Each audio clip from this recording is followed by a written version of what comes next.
It's a cold spring morning at Conowingo Dam, where the seagulls are eagerly scanning the Susquehanna River for breakfast.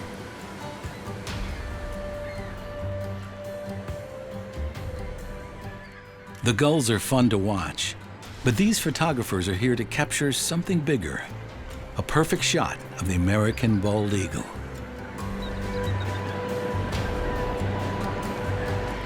It's known as one of the world's best locations to see and photograph these majestic birds of prey.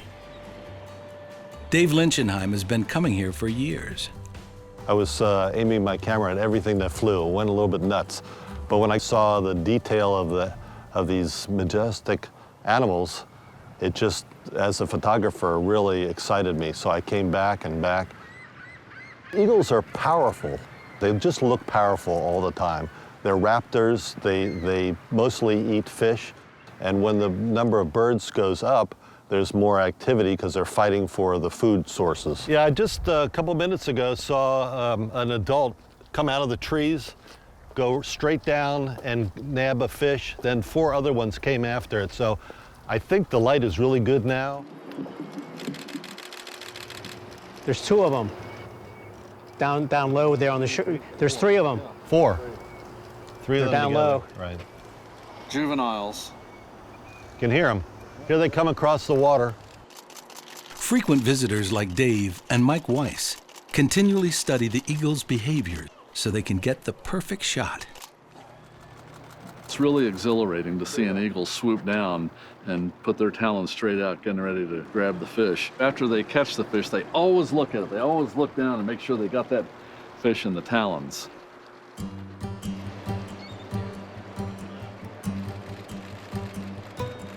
The birds usually take their catch to a nearby tree, a lucky turn for photographers.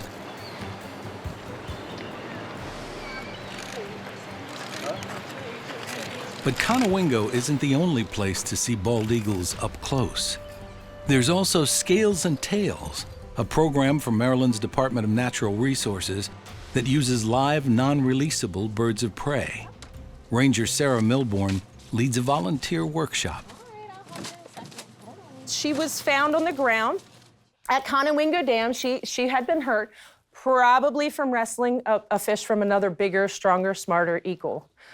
Fortunately, this big guy took off his coat and he wrapped it around her body and he took her to Chadwell Animal Hospital. And the awesome Dr. Gold at that site was able to pin the ulna and the radius, which are the 2 bones, just behind your wrist, up closer to her elbow. She was struggling through the healing process. And unfortunately, she broke those bones about 3 times. So on the 3rd time, Dr. Gold called me and he said, "Sarah, we've got this eagle." And I was excited because as a kid, I never saw a bald eagle until I was about 12 years old. And that moment was incredible for me. We went and picked her up, and by March, most of her healing had finally been done, and she went on her first program, which was pretty exciting. DNR is committed to educating the public about the bald eagle's life cycle, its importance as the national symbol of the United States, and its dramatic and tenuous history. That's because there was a time not long ago when bald eagles were rarely seen in Maryland or elsewhere in the U.S. In the 1970s, the birds were federally endangered, and experts feared they were headed for extinction. The cause was DDT, a widely used insecticide that caused the thinning of eggshells and made them prone to breaking before hatching. At one point, only 40 nesting pairs of bald eagles remained in Maryland. But DDT was banned in 1972, and populations have rebounded. Chris Eberly is director of the Maryland Bird Conservation Partnership. At least 1,500 nests in the Chesapeake area. Statewide in Maryland, it's probably safe to say there are at least 700 active nests. The reason why this population has recovered to the numbers it has is began with the Endangered Species Act. Without that listing, there would have been no federal dollars, no money available to the states, no opportunity for the states to then work with the public. Volunteers today are being trained. It's a joint effort between DNR, the U.S. Fish and Wildlife Service, and other resource managers in Maryland. The program enlists volunteers to observe and report bald eagle nesting activity throughout the spring nesting season. That helps wildlife experts keep tabs on the state's population of the birds. A big thank you to all of you for being interested in this and wanting to participate. And it's all to help us get the information so that we have a good baseline of data. And if something in the environment happens again to start causing populations to decline or nests to fail, we will have the information so we can pinpoint when and where some of these declines happen. One volunteer, Monica Pileggi, is monitoring a nest near Frederick, Maryland. We're going to the nest site, an eagle's nest site, where I'm monitoring 2 bald eagles. I've been doing bird photography for about 4 or 5 years, and I've really gotten into taking pictures of raptors, eagles, hawks, osprey, owls. And a friend of mine told me about this program, and I thought this would be something I would like to do.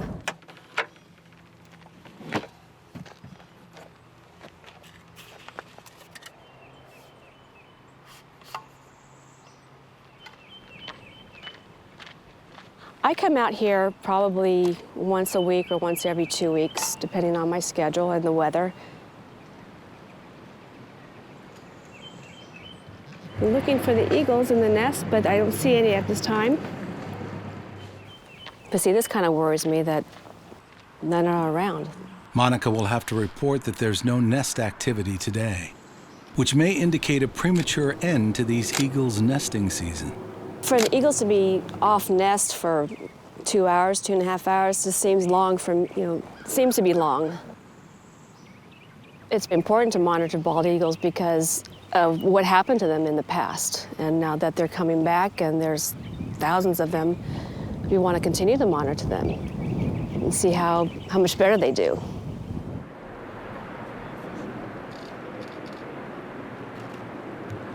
The reason I do nature photography is to do whatever I can to raise awareness of our wildlife, the habitats, their behaviors, and help educate. You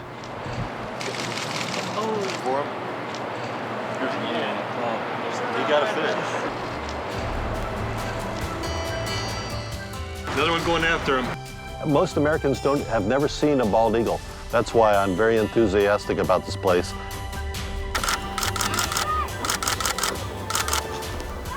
All right, that's the type of action. There's 4 other ones up in the air now. Up the adult, got it, he got it.